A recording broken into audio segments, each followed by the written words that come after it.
Shalom saudara, welcome to GKBJ Depok. Bersyukur hari ini kita masih bisa berkumpul sekalipun di dalam ibadah online. Dan hari ini Allah mengundang kita kembali untuk bisa beribadah, menyambut Dia dan juga menikmati Dia. Ada satu bagian Alkitab yang akan saya bacakan kepada setiap kita di dalam Mazmur 23, ayat pertama sampai ayat yang kedua.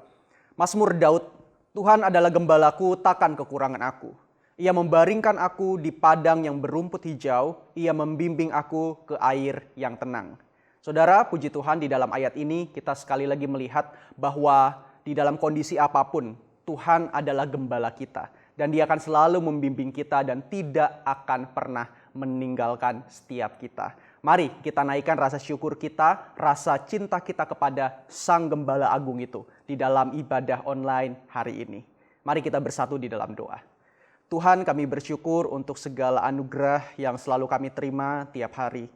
Kami bersyukur jikalau Engkau adalah gembala kami yang tidak pernah meninggalkan kami sedetik pun, dan Engkau selalu bersama-sama dengan kami. Hari ini Tuhan, kami ingin merayakan bagaimana hati kami betul-betul bersuka cita karena pertolongan-Mu yang selalu ada dalam hidup kami. Lewat ibadah online ini, kami ingin bernyanyi, kami ingin bersama-sama menikmati Tuhan. Terima kasih, Engkau tolong kami agar kami bisa menikmati ibadah online ini dengan sangat hikmat dan juga merasakan kehadiran Tuhan itu sendiri. Di dalam nama Yesus kami berdoa, kami bersyukur. Amin. Saya undang setiap kita untuk bangkit berdiri. Kita akan bersama-sama membacakan pengakuan iman rasuli bersama dengan gereja dari segala abad dan segala tempat. Pengakuan iman rasuli. Aku percaya kepada Allah, Bapa yang Maha Kuasa, Khalik langit dan bumi, dan kepada Yesus Kristus, Anaknya yang tunggal Tuhan kita, yang dikandung oleh Roh Kudus, lahir dari anak darah Maria, yang menderita sengsara di bawah pemerintahan Pontius Pilatus, disalibkan, mati dan dikuburkan, turun ke dalam kerajaan maut, pada hari yang ketiga bangkit pula dari antara orang mati, naik ke surga, duduk di sebelah kanan Allah, Bapa yang Maha Kuasa, dan dari sana Ia akan datang untuk menghakimi orang yang hidup dan yang mati. Aku percaya kepada Roh Kudus, gereja yang kudus dan am, persekutuan orang kudus, pengampunan dosa, kebangkitan tubuh, dan hidup yang kekal. Amin. Selamat menikmati ibadah online. Tuhan Yesus memberkati. Marilah kita bersorak-sorai untuk Tuhan. Bersorak-sorai bagi Gunung Batu keselamatan kita. Mari kita mau sama-sama memuji nama Tuhan. Kita mau bertepuk tangan bersama-sama. Kita mau bangkit berdiri.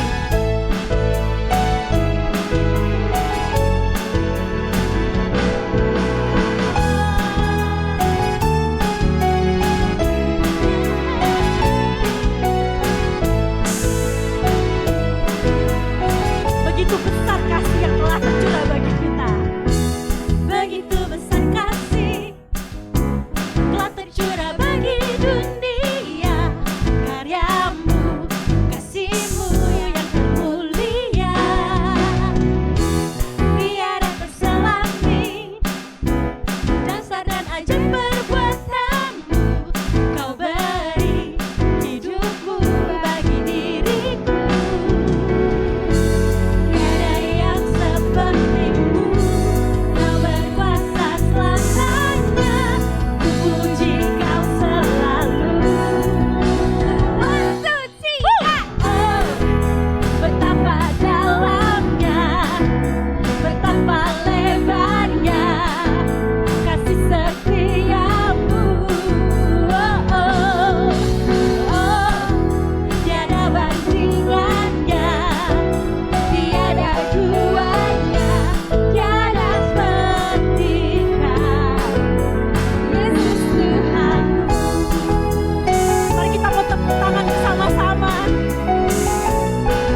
luar biasa. Mari silakan duduk kembali.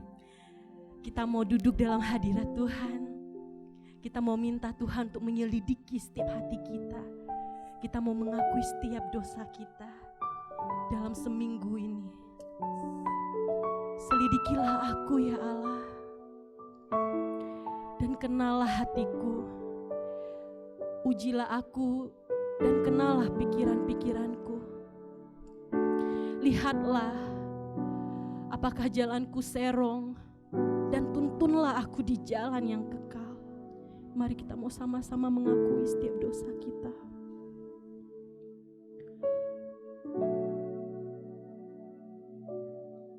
Sebab Engkau datang bukan untuk memanggil orang benar, tetapi orang berdosa supaya mereka bertobat. Bila Engkau boleh mendengarkan setiap hati kami ya Tuhan.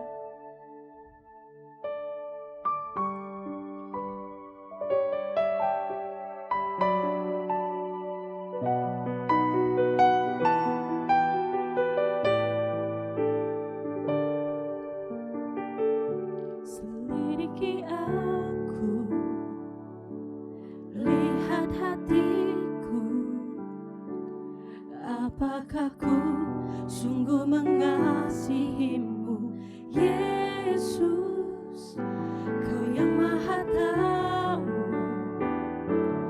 dan menilai hidupku, tak ada yang tersembunyi bagimu. Selidiki aku, lihat hatiku Tuhan, lihat hatiku, apakah ku sungguh mengasihimu, Yesus. Kau yang Maha Tahu dan menilai hidupku, tak ada yang tersembunyi bagimu. Telah kulihat kebaikanmu yang tak pernah habis di hidupku.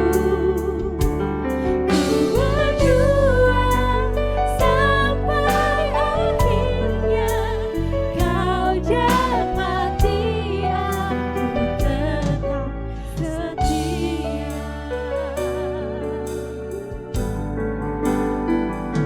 Selidiki aku, lihat hatiku, apakah ku sungguh mengasihimu, Yesus. Kau yang Maha Tahu dan menilai hidupku, tak ada yang tersembunyi bagimu. Telah kulihat kebaikanmu yang tak pernah habis di hidupku. Ku berjuang sampai akhirnya Kau dapati aku tetap setia. Dengarkanlah berita anugerah. Siapakah Allah seperti Engkau yang mengampuni dosa dan yang memaafkan pelanggaran dari sisa-sisa miliknya sendiri, yang tidak bertahan dalam murkanya untuk seterusnya, melainkan berkenan kepada kasih karunia. Kulihat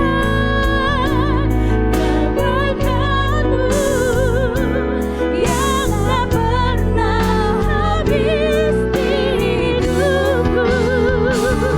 Ku berjuang sampai akhirnya Kau dapati aku tetap setia.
Saudara, kali ini kita akan masuk di dalam sebuah seri khotbah yang selanjutnya yang bertema siapakah aku ini? Ini merupakan sebuah pertanyaan yang Tuhan Yesus berikan kepada murid-muridnya. Kita akan membahas pada pertanyaan yang keempat. Mari sebelum kita membaca firman Tuhan dan merenungkan firman Tuhan, kita berdoa, kita minta pimpinan Roh Kudus. Kami bersyukur ya Tuhan untuk kesempatan kami mendengarkan firman-Mu. Biarlah Roh Kudus membantu kami, mencerahkan firman-Mu di dalam pikiran dan hati kami, sehingga kami boleh mengerti dan memahami kebenaran-Mu yang jauh melampaui akal kami. Biarlah firman-Mu ini boleh kami nikmati. Firman-Mu ini penuh di dalam kami, sehingga kami boleh menjadi pribadi yang semakin dewasa di dalam Kristus. Sehingga kami menjadi seorang yang serupa dengan Kristus. Kami percaya Tuhan, di mana ada rupa Kristus, kegelapan akan dienyahkan oleh terang. Di mana ada rupa Kristus, yang putus asa akan memperoleh pengharapan. Yang sakit akan disembuhkan, yang terhilang akan ditemukan. Di mana ada rupa Kristus, kehendak Allah terjadi di bumi seperti di surga. Di mana ada rupa Kristus, kerajaan-Mu hadir di dalam keluarga kami, di dalam pergaulan kami, di dalam lingkungan kami. Di mana ada rupa Kristus, kami tidak perlu mengejar berkat, karena berkat-Lah yang mengejar kami. Kami siap untuk menerima firman-Mu yang menjadikan kami sebagai pribadi yang menyenangkan dan memuliakan Engkau. Terima kasih Bapa, di dalam nama Yesus hamba-Mu berdoa. Amin. Sebagai teks khotbah yang menjadi dasar pembahasan, saya ambil dalam Injil Matius pasal 16, ayat 13 dan seterusnya. Ayat 13 berbunyi seperti ini, Injil Matius pasal yang ke-16 ayat 13. Setelah Yesus tiba di daerah Kaisaria Filipi, Ia bertanya kepada murid-muridnya, kata orang, siapakah anak manusia itu? Jawab mereka, ada yang mengatakan Yohanes Pembaptis, ada juga yang mengatakan Elia, dan ada pula yang mengatakan Yeremia atau salah seorang dari para nabi. Lalu Yesus bertanya kepada mereka, tetapi apa katamu, siapakah aku ini? Maka jawab Simon Petrus, engkau adalah Mesias, anak Allah yang hidup. Kata Yesus kepadanya, berbahagialah engkau Simon bin Yunus, sebab bukan manusia yang menyatakan itu kepadamu, melainkan Bapakku yang di surga. Selanjutnya kita akan lompat pada ayat yang ke-21 sampai ayatnya yang ke-24. Sejak waktu itu Yesus mulai menyatakan kepada murid-muridnya bahwa Ia harus pergi ke Yerusalem dan banyak menanggung penderitaan dari pihak tua-tua, imam-imam, kepala, dan ahli-ahli Taurat. Lalu dibunuh dan dibangkitkan pada hari ketiga. Tetapi Petrus menarik Yesus ke samping dan menegur dia, katanya, Tuhan, kiranya Allah menjawabkan hal itu sekali-kali tak akan menimpa engkau. Maka Yesus berpaling dan berkata kepada Petrus, enyalah iblis, engkau suatu batu sandungan bagiku, sebab engkau bukan memikirkan apa yang dipikirkan Allah, melainkan apa yang dipikirkan manusia. Lalu Yesus berkata kepada murid-muridnya, setiap orang yang mau mengikuti aku, ia harus menyangkal dirinya, memikul salibnya, dan mengikuti aku. Saudara, Yesus bertanya kepada murid-muridnya, tetapi apa katamu, siapakah aku ini? Saudara, pertanyaan ini bukanlah sebuah pertanyaan yang membutuhkan jawaban sebuah nama. Pertanyaan ini, saudara, membutuhkan sebuah jawaban yang memancing kita atau yang memaksa kita untuk memikirkan tentang siapa Yesus dan eksistensinya, menunjukkan keberadaannya, menunjukkan siapa dia sesungguhnya, bukan sekedar sebuah nama. Saya kasih contoh, saudaraku. Saya teringat waktu saya masih di SMP, saya masih bandel-bandelnya, saudara. Saya memiliki sebuah geng, begitu ya, itu geng kekerasan. Saya ingat sekali suatu waktu itu yang memimpin geng itu adalah seorang dari Indonesia bagian timur, saudara. Saya panggil dia sebagai seorang yang bernama Topan, begitu. Nah, saudara, satu kali dia bilang begini sama saya, "Heng, kamu tahu nggak siapa aku ini?" Saudara, sebenarnya jawaban itu bukan sekedar, bukan menuntut tentang namanya yang harus saya beritahu. Tapi suatu jawaban itu sesungguhnya lagi sedang menguatkan saya ketika saya lagi sedang menghadapi satu serangan, satu ancaman dari pihak lain. Jadi dia mendekati saya, "Heng, kamu tahu nggak siapa saya ini?" Sebenarnya suatu dia lagi sedang menguatkan saya. Jangan takut sama orang itu. Karena saya jauh lebih kuat. Karena saya jauh lebih punya pengaruh yang sangat besar. Jadi suatu ketika ditanya, "Menurut kamu, siapakah aku ini?" Bukan persoalan nama, saudaraku, tapi siapa Yesus. Siapa Yesus? Itu yang paling penting, saudara. Nah, saudara, ketika Yesus bertanya, "Menurut kamu, siapakah aku ini?" Saudaraku, ini merupakan sebuah pertanyaan yang akan menentukan nasib kekal kita. Saya ulangi lagi, saudaraku, bagian yang pertama, saudaraku, ketika Yesus bertanya tentang siapakah aku ini merupakan pertanyaan yang akan menentukan nasib kekal kita. Saudaraku yang terkasih dalam Tuhan Yesus, ketika Yesus bertanya kepada murid-muridnya, "Siapakah aku ini?" Saudara, Petrus menjawab, "Engkau adalah Mesias, anak Allah yang hidup." Mesias, anak Allah yang hidup. Saudara, tahukah ini merupakan sebuah jawaban yang sangat-sangat menentukan nasib kekal Petrus, nasib kekal kita semua. Saudaraku, tak kala Petrus menjawab seperti apa yang diperbincangkan oleh orang, maka itu akan menentukan surga atau neraka. Akan menentukan kita hidup di bawah murka Allah atau kita hidup di bawah kasih karunia Tuhan. Saudaraku, konteks pertanyaan Yesus kepada murid-muridnya sebelumnya di dalam sebuah proses perjalanan di Kaisaria, saudaraku, ada orang-orang lagi sedang memperbincangkan tentang siapa Yesus. Mereka ada yang mengatakan bahwa, wah, Yesus itu adalah Yohanes Pembaptis yang bangkit kembali. Orang-orang Yahudi saat itu, saudaraku, mengenal seorang yang bernama Yohanes adalah orang yang sangat keras, orang yang sangat tegas, kepada orang-orang Farisi, kepada orang-orang ahli Taurat. Sementara kalau kita membaca dalam catatan Injil, Yesus pun juga tegas, Yesus pun juga keras kepada orang-orang Farisi, Yesus pun juga tidak sungkan untuk mengatakan bahwa mereka adalah orang yang munafik, orang yang hanya di luarnya itu, di atas kuburan itu dilapur dengan cat putih, tapi di dalamnya penuh dengan kebusukan. Yesus nggak takut mengatakan itu, saudara. Sehingga melalui pengalaman itu yang didengar oleh orang, ini jangan-jangan Yohanes Pembaptis yang bangkit. Tapi sementara ada orang lain yang melihat Yesus, itu bukan Yohanes Pembaptis, itu Elia.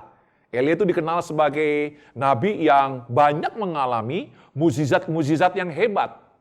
Mereka melihat Yesus menyembuhkan orang yang sakit menjadi sembuh. Orang yang kena kusta menjadi tahir, orang yang buta melihat. Wow, dia adalah seorang yang menjadi titisan dari Nabi Elia.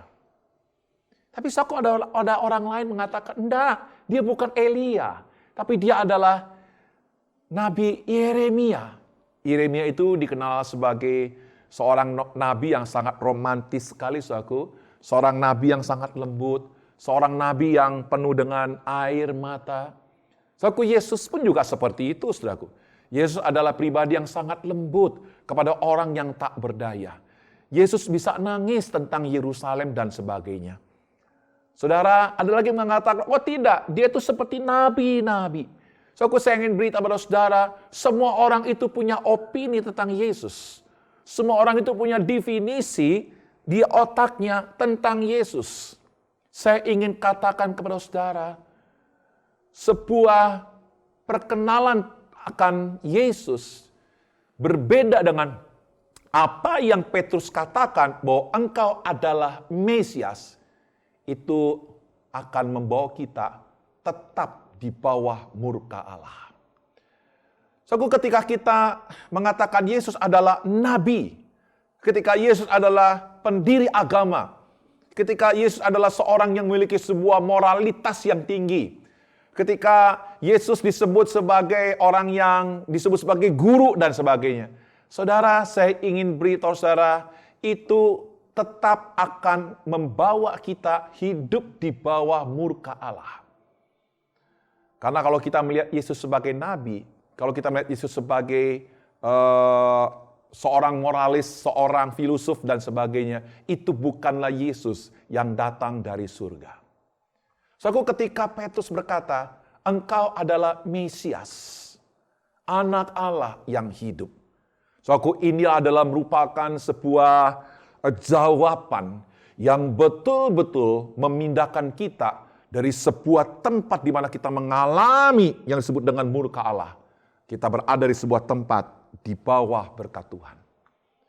Kita bukan lagi menjadi pribadi seseorang yang harus berhadapan dengan maut, tapi kita berada di dalam sebuah kehidupan yang damai dengan Tuhan. Kenapa, saudaraku? Karena Mesias. Saudara, Mesias itu adalah sebenarnya bahasa Ibrani, orang yang diurapi. Kalau di dalam bahasa Yunaninya itu disebut dengan Kristos. Saudara, Yesus Kristus atau Yesua Mesaya dalam bahasa Ibraninya. Saudaraku, yang namanya Kristus, yang namanya Mesias adalah merupakan sifat yang mengikat dari sebuah nama, yaitu Yesus. Contohnya, saudaraku, nama saya Hengki, ada setiawannya. Ya, jadi Hengki, kemudian nggak berhenti di situ, ada setiawannya. Jadi setiawannya ini yang menerangkan siapa Hengki yang sesungguhnya. Ya, bahwa Hengki adalah seorang yang setiawan. Memang itu yang diharapkan oleh orang tua saya. Kenapa saya diberikan nama seperti itu? Agar saya menjadi orang yang setia. Agar saya menjadi orang yang betul-betul loyal dan sebagainya. Tahukah saudaraku, ketika Yesus diberikan gelar Kristus, diberikan gelar Mesias di dalam perjanjian lama, saudaraku, itu hendak menunjukkan sifat Yesus, akan menunjukkan misi Yesus datang ke dalam dunia, yaitu untuk menyelamatkan orang yang berdosa, termasuk saudara dan saya. Jadi ketika Petrus mengakui Yesus sebagai Mesias, keselamatan terjadi dalam diri Petrus. Ketika kita berkata, Yesus, engkau adalah Kristus, Tuhan dan Juru Selamatku, maka keselamatan itu terjadi dalam kehidupan kita. Saudaraku, di dalam Kisah Rasul pasal 15, ayat yang ke-11, firman Tuhan mengatakan seperti ini. Sebaliknya, kita percaya bahwa oleh kasih karunia Tuhan Yesus Kristus, kita akan beroleh keselamatan sama seperti mereka juga. Jadi saudaraku, bukan sekedar Yesus, tetapi ada Yesus Kristus. Kita akan beroleh keselamatan sama seperti mereka juga. Di dalam perjanjian lama, saudaraku, ada nama yang setara dengan Yesus, namanya Yosua. Itu dalam bahasa Ibraninya. Dalam bahasa Yunaninya atau Aramaiknya dipanggil dengan Yesu. Dalam bahasa Ibraninya adalah Yosua, tapi ini Yosua yang berbeda dengan Yesus. Di dalam Kisah Para Rasul, saudaraku, ada seorang juga bernama Bar Yesu. Ada Yesusnya juga, tapi ada Barnya. Ini bukan Yesus yang dimaksud oleh jawaban Petrus. Ini adalah Yesus yang memiliki kuasa sihir. Sementara kalau Yosua itu adalah seorang tokoh yang menjadi pengganti atau yang menjadi penerus dari Musa. Yang membawa bangsa Israel masuk ke tanah perjanjian. Yang namanya Yosua, apalagi yang namanya Bar Yesu, tidak akan bisa membawa kita lepas dari yang namanya murka Allah. Hanya Yesus Sang Mesias yang mati di kayu salib, yang bangkit dari antara orang mati, yang memberikan kepada kita hidup yang kekal. Saudaraku, hari ini saya ingin mengajukan kepada saudara sebuah pertanyaan yang penting. Menurut kamu, siapa itu Yesus? Apakah Yesus itu adalah seorang nabi? Yesus nabi? Yesus rasul? Yesus moralis? Atau hari ini kau berkata, Yesus Kristus, Yesus Sang Mesias? Ketika saudara berkata seperti itu, saudara telah mengalami sebuah perubahan yang sangat besar di dalam nasib saudara. Hari ini, saudara ada hidup di dalam perdamaian dengan Allah. Anda bukan lagi hidup di bawah murka Allah, tapi dalam cinta kasih-Nya karena nama Yesus Kristus, Yesus Sang Mesias. Selanjutnya, saudaraku, saya ulangi lagi. Lalu Yesus bertanya kepada mereka, "Tetapi apa katamu? Siapakah aku ini?" Kalau yang pertama, saudaraku, pertanyaan ini akan sangat menentukan nasib kekal kita. Nah, pertanyaan kedua ini, saudaraku, akan mengubah hidup kita. Sebuah pertanyaan yang akan mengubah hidup kita. Saudaraku, ketika Yesus bertanya, sebenarnya yang diharapkan dari Yesus di balik dari pertanyaan ini bukan sekedar sebuah keselamatan yang diterima oleh Petrus dan oleh setiap kita yang percaya pada Dia sebagai Mesias.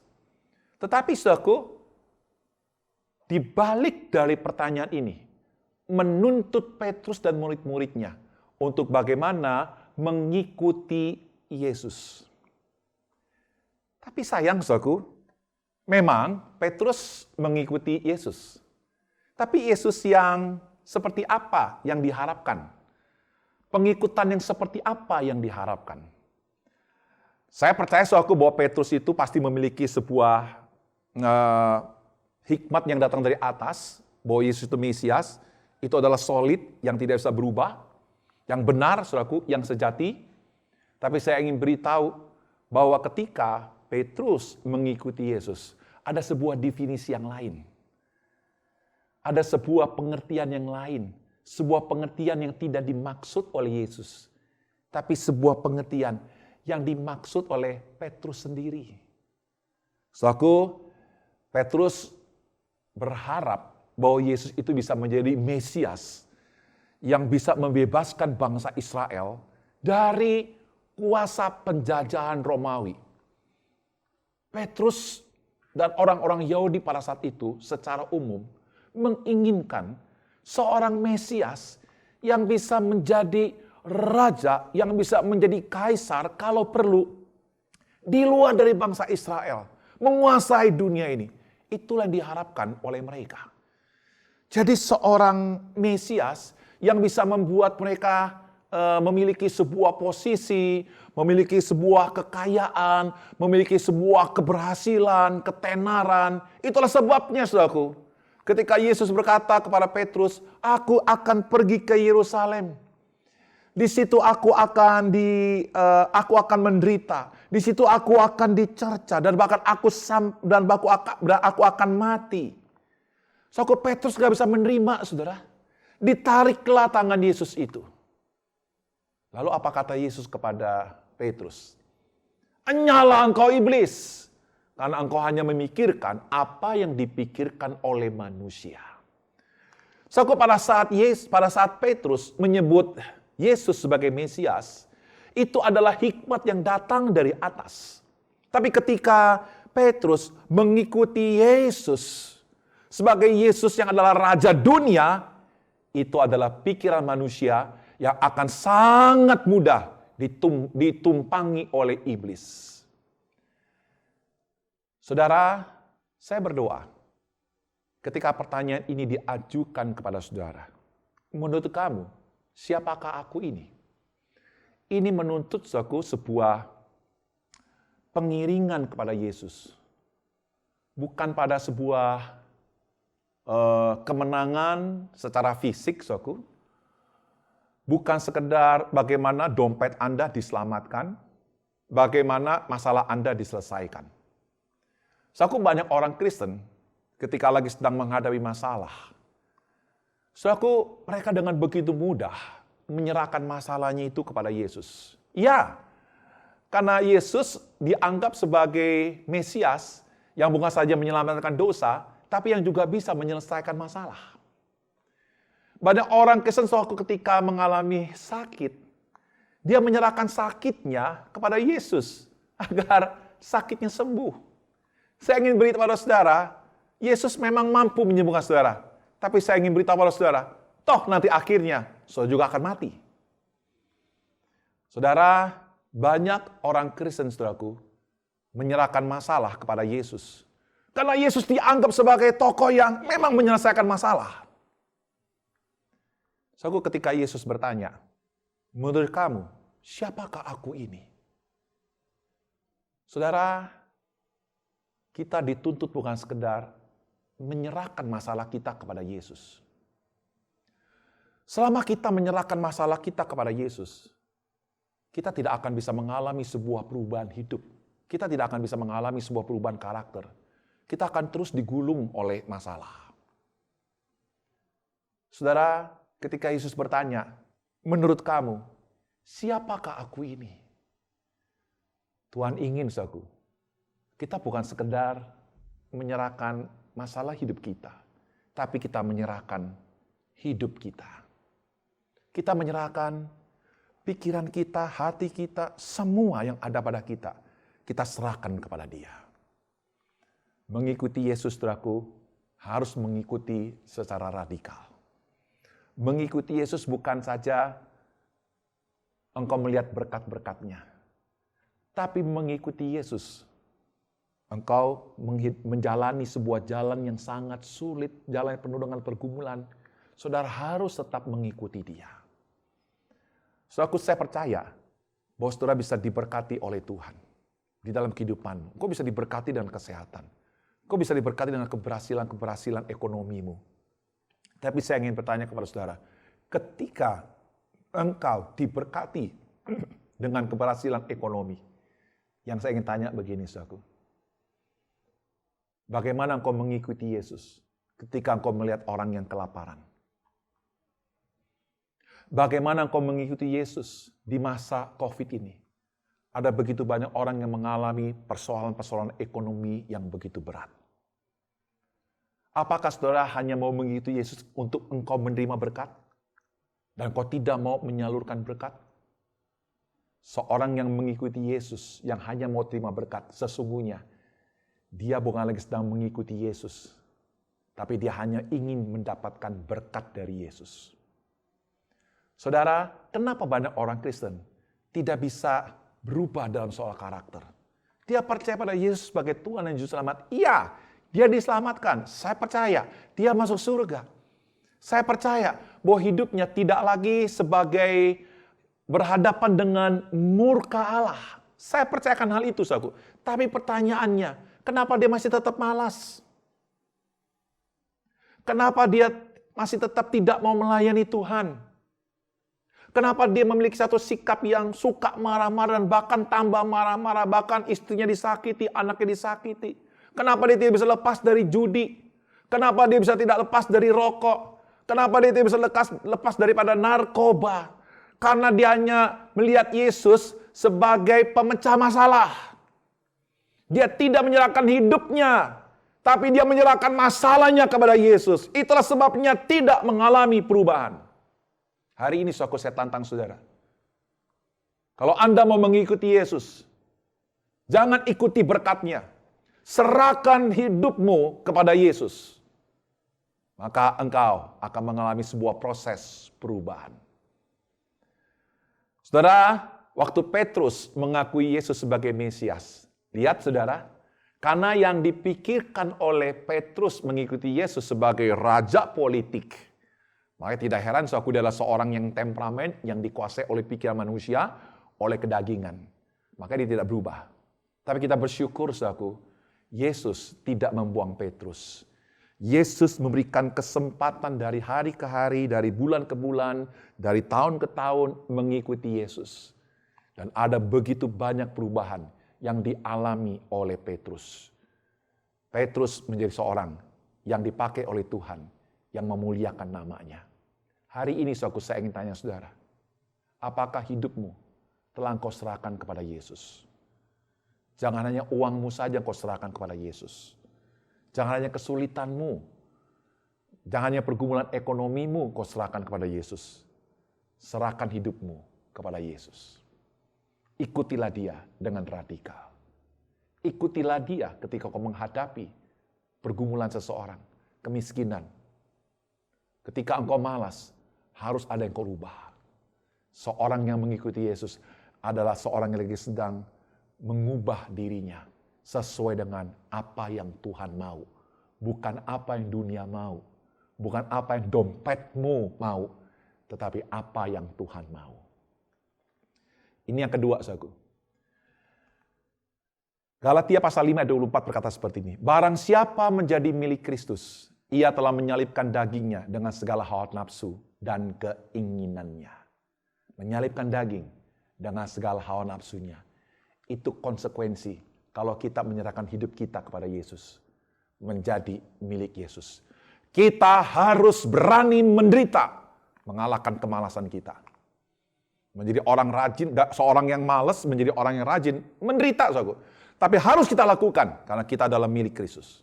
Kalau dulu kita tidak jujur, dapat uang begitu gampang sekali. Tapi sekarang kita bekerja keras. Kita bekerja dengan tulus. Kita tidak menipu orang. Mungkin kita mendapatkan tidak terlalu banyak seperti yang dulu. Ini susah nggak, saudaraku? Susah, menderita. Tapi itulah harga yang saudara mesti bayar ketika mengikuti Yesus. Kalau dulu saudara nggak mau melayani, jadi orang Kristen 5D, datang, diam, duduk, dengar dada. Tapi ketika sudah mengikuti Yesus, Anda harus mengikut melayani Tuhan 1 jam, 2 jam. Ini ada tim yang merekam saya. So, mereka mulai dari pagi sampai malam, mereka menyediakan waktu. Saya ingin ada harga yang mesti dibayar. Itulah arti dari seseorang yang mau menyerahkan hidupnya kepada Yesus. Bukan untuk enak, tapi untuk merasakan sakitnya. Bagaimana hidupmu memuliakan Tuhan. Selanjutnya, saudaraku, saya ulangi lagi pertanyaan Yesus kepada murid-muridnya. Lalu Yesus bertanya kepada mereka, tetapi apa katamu, siapakah aku ini?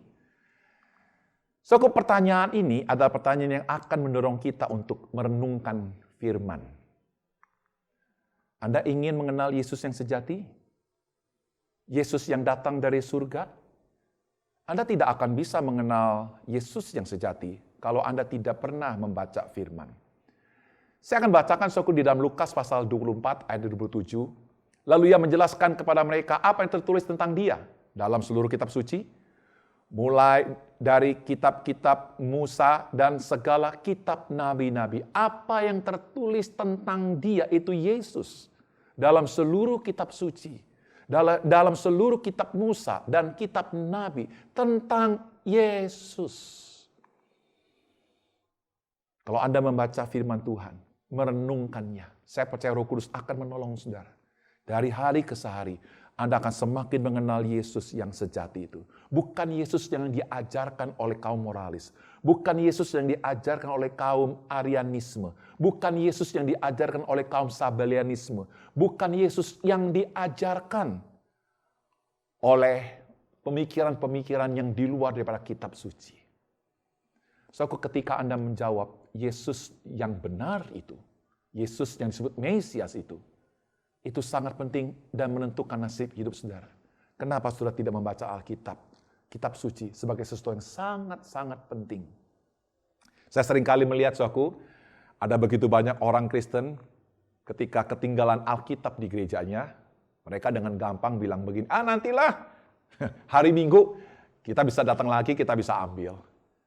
Tapi saudaraku, bagaimana ketika handphonemu ketinggalan? Bagaimana ketika dompetmu ketinggalan?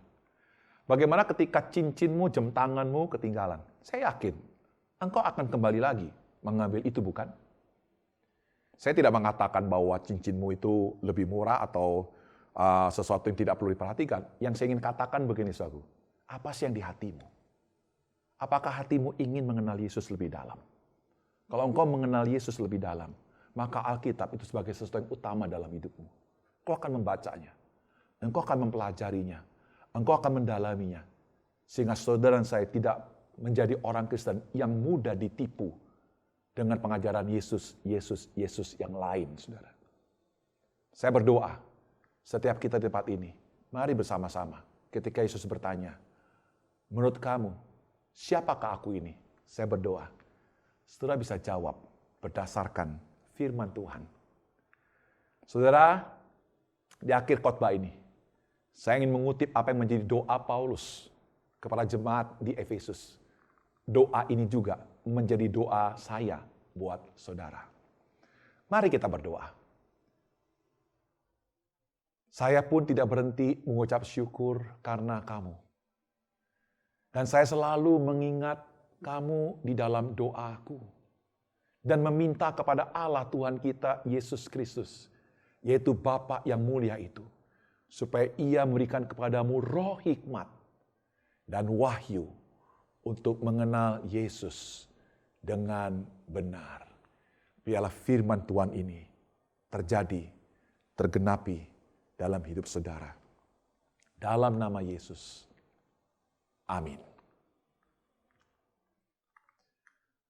Saudara, kita akan bersama-sama masuk di dalam perjamuan kudus. Perjamuan kudus hanya diperuntukkan bagi saudara-saudara yang sudah dibaptis, baik secara percik maupun selam, di gereja ini atau di gereja yang lain. Jikalau saudara sudah dibaptis, saya mengundang saudara untuk kita bersama-sama mengenang cinta kasih Tuhan di sekitar meja perjamuan kudus di rumah kita masing-masing.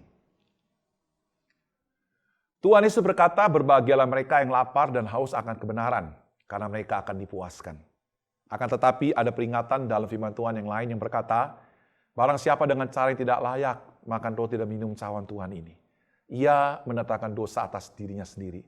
Karena itu hendaklah masing-masing menguji dirinya sendiri, dan baru sesudah itu ia makan roti dan minum cawan Tuhan. Mari bersama-sama kita mengambil waktu sejenak, kita bersaat teduh, kita mengaku dosa kita, atau kita mau menyatakan sebuah komitmen mengikuti Yesus. Dalam hal apa saudara ingin berkorban? Dalam hal apa saudara ingin memberi kepada Tuhan? Dalam hal apa saudara ingin menyenangkan hati Tuhan? Mari bersama-sama kita berdoa.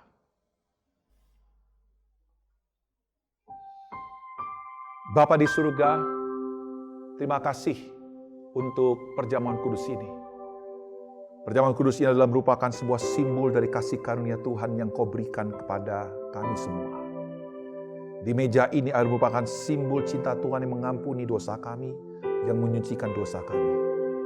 Di meja perjamuan ini kami juga telah melihat sebuah simbol dari sebuah komitmen di mana Engkau Yesus melakukan kehendak Allah sampai Kau mati di kayu salib demi kami semua. Terima kasih Tuhan untuk segala cinta kasih-Mu. Kami ingin mengenang kembali, kami ingin mengimaninya kembali. Dalam nama Yesus kami berdoa. Amin. Pada malam sebelum Yesus diserahkan, Ia mengambil roti, mengucap syukur atasnya, lalu memecah-mecahkan, saya berkata, inilah tubuhku yang dipecahkan bagi kamu, perbuatlah ini setiap kali kamu memakannya, untuk menjadi peringatan akan aku. Mari bersama-sama kita berdoa. Bapa di surga, kami bersyukur untuk tubuh-Mu yang terpecah, agar hubungan kami dipulihkan dengan Allah yang Maha Kudus itu. Kami bersyukur untuk putra-Mu yang telah menyerahkan tubuhnya bagi kami, agar hidup kami diterima sepenuhnya di hadapan Engkau. Terima kasih untuk pengorbanan yang sempurna ini. Di dalam nama Yesus kami berdoa. Amin. Bukankah roti yang terpecah ini adalah persekutuan kita dengan tubuh Kristus?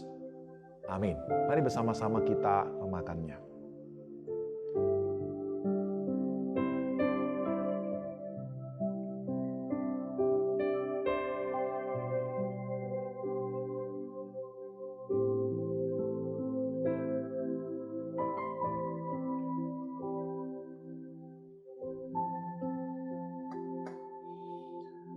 Sesudah makan lalu Yesus mengambil cawan, mengucap syukur atasnya. Saya berkata, cawan ini adalah perjanjian baru yang dimeteraikan oleh darahku. Perbuatlah ini setiap kali kamu meminumnya untuk menjadi peringatan akan aku. Mari bersama-sama kita berdoa. Bapa di surga, kami bersyukur untuk darah-Mu yang tercurah. Darah yang membersihkan hati kami dari segala kejahatan dan dosa. darah yang menjadi darah penebusan. Darah yang menjadi materai bahwa hidup kami telah menjadi milik dari Kristus, milik dari Allah. Kami bukan lagi milik dunia, kami bukan lagi milik iblis, tapi kami adalah milik Kristus yang dimiliki sepenuhnya. Kami serahkan hidup kami ke dalam tangan-Mu ya Bapa. Di dalam nama Yesus kami berdoa. Amin. Bukankah cawan pengucapan syukur ini yang di atasnya kita mengucap syukur adalah persekutuan kita dengan darah Yesus? Amin. Mari bersama-sama kita menerimanya.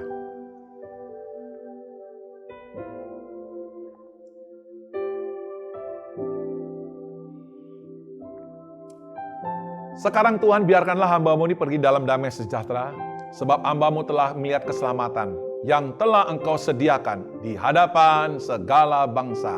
Mari bersama-sama kita teriakan, Maranatha. Sekali lagi saudaraku, Maranatha. Dengan iman sekali kita katakan, Maranatha, Yesus datang kembali.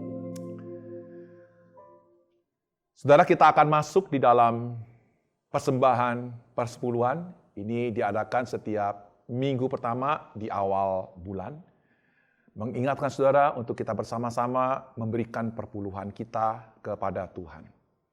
Saudara, kita memberi bukan supaya kita mendapatkan berkat. Sekalipun memang ketika kita memberi, kita diberkati oleh Tuhan.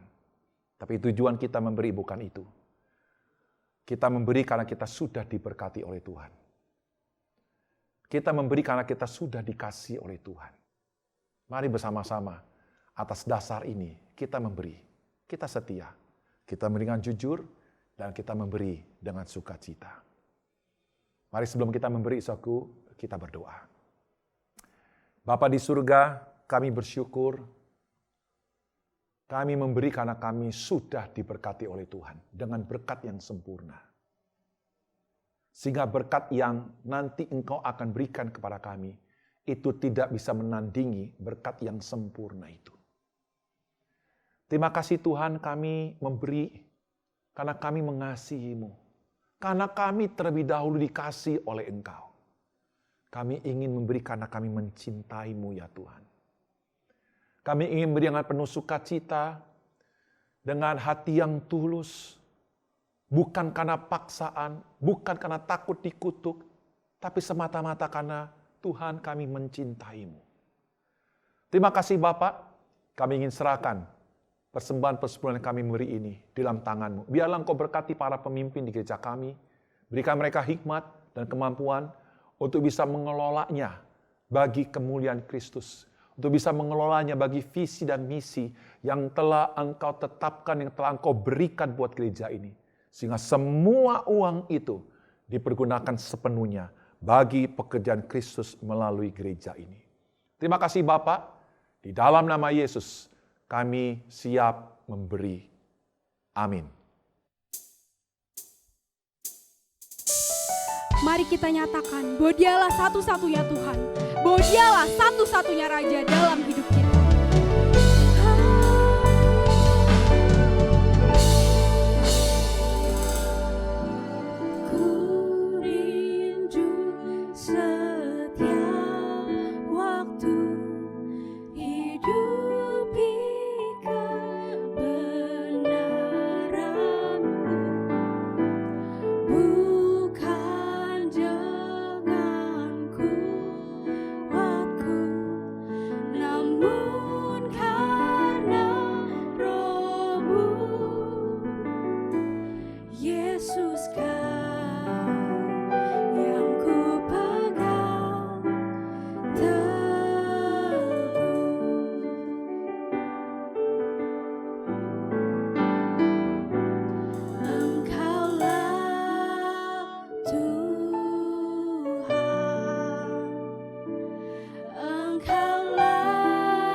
penghujung ibadah ini, mari bersama-sama kita menghadap tahta kasih karunia Tuhan untuk kita menerima berkat. Saudaraku yang terkasih dalam Tuhan Yesus Kristus, terimalah berkat yang datang dari Allah Tritunggal. Pohon segala sumber berkat itu atas nama Bapa, Putra, dan Roh Kudus. Diberkatilah engkau dengan karakter Kristus yang lemah lembut dan rendah hati. Diberkatilah engkau dengan kasih sayang yang begitu besar yang datang dari Allah Bapa, yang dicurahkan dalam hidupmu. Diberkatilah engkau dengan kuasa yang datang dari Roh Kudus, yang akan mengefektifkan kesaksian hidupmu bagi kemuliaan Kristus. Maranatha, amin.